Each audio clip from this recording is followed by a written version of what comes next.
чем секрет успеха евреев в бизнесе? Дело не в генах, а в Торе. И вот 3 секрета.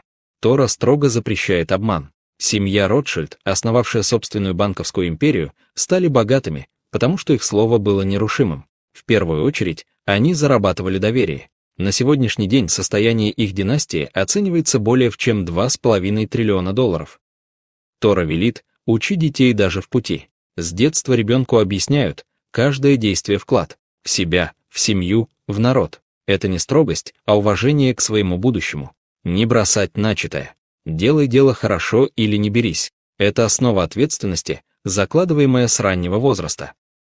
Цдака не доброта, а справедливость. В еврейской традиции цдака — это не благотворительность. Это долг каждого еврея. Дающий бедным дает Богу. Чем больше отдаешь, тем больше возвращается. Подписывайся, чтобы не пропустить следующие видео.